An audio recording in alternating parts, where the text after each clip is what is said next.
I don't know if you've ever felt a connection to someone so deep that it leaves you breathless. Like your whole world shifts just because of their presence. It's funny how life works, isn't it? How things happen when you least expect them. Well, sit back, because I've got a story that will make you think, laugh, maybe even tear up, but one that I'll never forget. So, I'm living my life, minding my business, just a regular guy doing what I do, when I move into this apartment.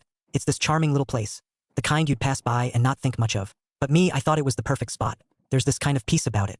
Quiet, cozy. But then, the weird stuff started happening. The first time I felt it, I was alone in my new apartment, standing in the kitchen, hands deep in a bowl of cereal, when I heard a voice. And not a maybe I'm imagining things voice, no, this was clear. A real, honest-to-goodness voice, as if someone was standing right next to me. Only no one was there. At first, I thought I was losing my mind. Maybe it was the stress of moving. But the voice kept coming back. Soft at first, then growing more persistent. Hey, are you even listening? She'd say. And then, like clockwork, something would fall off a shelf, or the lights would flicker. Every time, I'd spin around, expecting someone to be standing there, but it was always empty. It was the kind of weird that made your skin tingle, your senses go on high alert. But here's the thing, her voice, though, it didn't scare me. It was different. It was familiar, in a way, and I couldn't help it. I wanted to know more. I started hearing her more and more. It became part of my routine.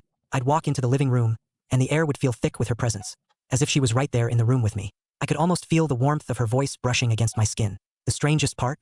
She'd argue with me about the most trivial things. Like, one time, I was trying to get my apartment in order, and she was all, "You're doing it wrong. Can you imagine that?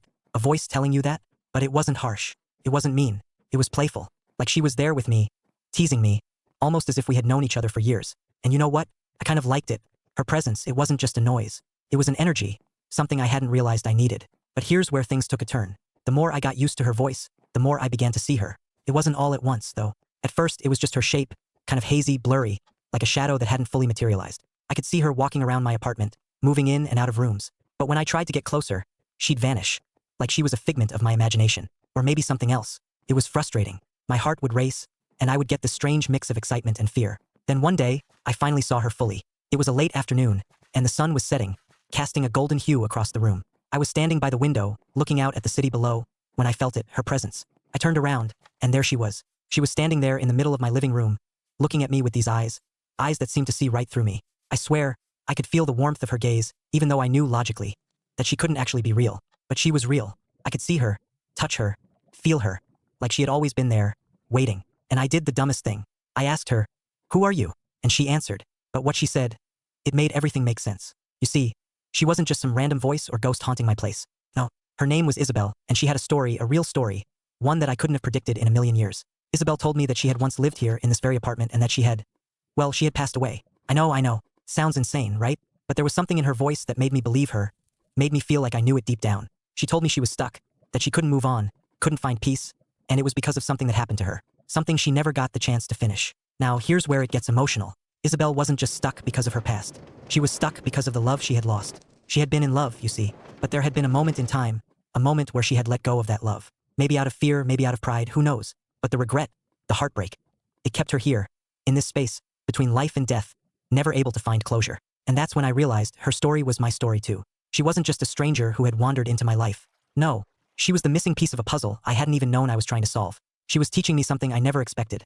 That love isn't just about holding on. Sometimes it's about knowing when to let go. But letting go isn't easy. And believe me, I didn't just get to let go of all the feelings I had for her. No, it took work, took understanding, and it took patience. Isabel's journey was intertwined with mine, and as I helped her find peace, I started to see my own life through different eyes. I realized that, in letting go of her, I could start fresh. I could open myself up to new possibilities. And that's what happened. Isabel's story became a catalyst for my own transformation. The funny thing is, it didn't end with her. My life, after all of this, started to shift.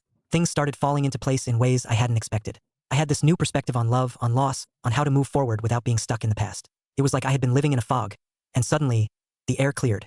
I knew what I had to do. I knew what I wanted for my life. It was incredible, and I'll never forget Isabel, because she changed me in ways I can't even explain. But here's the kicker, the part that still gets me.